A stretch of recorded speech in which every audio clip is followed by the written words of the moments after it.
Almost afternoon, so I'll say good morning / afternoon, depending on your clock. This is the normal subway stop where I arrive at City Hall and leave from City Hall most days, and I can tell you that we normally don't have a nice group of people with cameras, and I appreciate it. I think it would be appropriate if you were here every day from now on.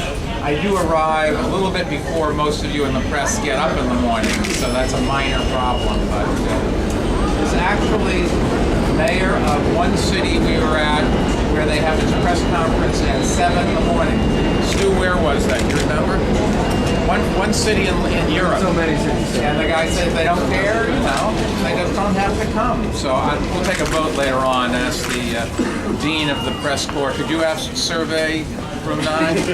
You're supposed to be an impartial observer and just take a vote. But anyways, it is, in case you wondered why I'm dressed this way, opening day at Yankee Stadium. A new hopeful season for the Bronx Bombers. And one of the papers said it would be a great going-away gift if we had a World Series in Yankee Stadium this year. I would only ask that it be a Subway Series. And who would I root for? New York is the right answer to that. So I have learned something in my last 6 years in office that I will apply for the next 640 days. Anyway, we're here to talk about some news from Albany that is hopeful. And we've come a long way towards enacting, I think, a fair and effective congestion pricing plan that really, if you don't mind the sports analogy, will be a home run for our economy and our economic future. And this is true for every single borough from the Bronx to Staten Island. This is a win, win, win, win, win. And you can add a 6th win for the region, for Nassau and Suffolk, for Rockland, and for Westchester, and you can add a win for people from Connecticut and people from New Jersey who come into the central business district, because this will let them get around a little bit easier and give them some mass transit options that they don't currently have. Now, the amendments to the governor's congestion pricing bill that were introduced in the state senate Saturday night should address many of the substantive concerns that people had on congestion pricing, and I'm happy to report that Governor Patterson has incorporated them into his draft of the bill as well, which he's sending to the Assembly and the Senate today.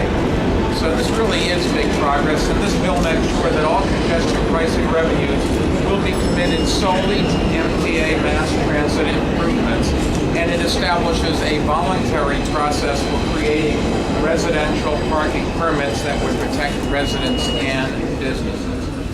Now, the bill, as amended, also includes 5 new provisions, which I wanted to make sure everybody was aware of. First, it would protect low-income New Yorkers who commute to the congestion pricing zone by car.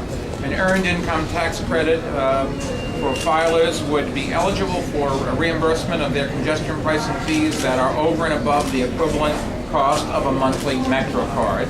Second, it ensures that commuters by car from New Jersey will pay a fair share of future transit improvements. Specifically, it commits the Port Authority of New York and New Jersey to finance $1 billion in projects in the MTA's 5-year capital plan. Otherwise, congestion pricing credits for drivers coming in at Hudson River crossings would be reduced. Third, it exempts any and all cars with handicap license plates or New York City handicap tags from congestion pricing fees. Fourth, it creates a fairer notice structure for non-easy pass drivers subject to congestion pricing fees by lengthening the time that they can pay without incurring penalties and requiring that they be sent 3 separate notices before they are issued violations. And fifth and finally, it strengthens the bill's language regarding prevailing wage guarantees to provide that prevailing wages be paid in all MTA and city public work projects that are used congestion pricing funds. Now, let me just elaborate briefly on that last point about the jobs created by congestion pricing. Because the jobs created by congestion pricing in both the short and long term would be a real shot in the arm for our city's economy. Short term, vital mass transit projects in the MTA's capital plan, including constructing phases 1 and 2 of the 2nd Avenue subway, completing East Side access for Long Island Railroad service, as well as keeping MTA's current assets in a good state of repair, would produce tens of thousands of construction-related jobs, and those jobs would be created almost immediately. But we need those jobs now. Our economy is slowing down, and this would be a real boost in the arms race. Long-term congestion pricing also leads, you should know, to tens of thousands of new jobs and new economic activity in our city, as we've talked about before. Our economy is being strangled by congestion, and this really would make a difference. But subtract the dedicated revenues and congestion pricing will produce, and those projects, and the jobs that result from them will almost certainly be dead in the water.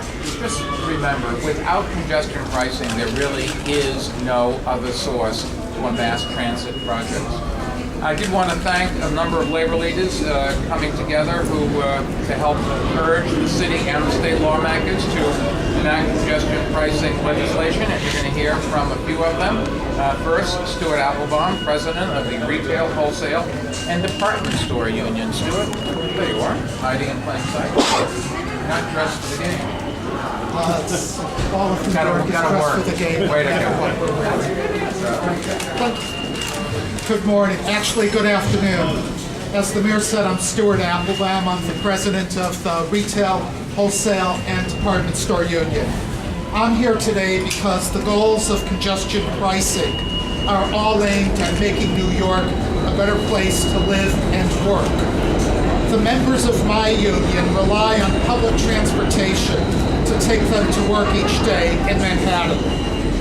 It is the working people of New York who will benefit the most from congestion pricing. Improved and enhanced transportation options will be a tremendous boost. The fact that the funds will go into a lockbox will guarantee they will be used for these upgrades.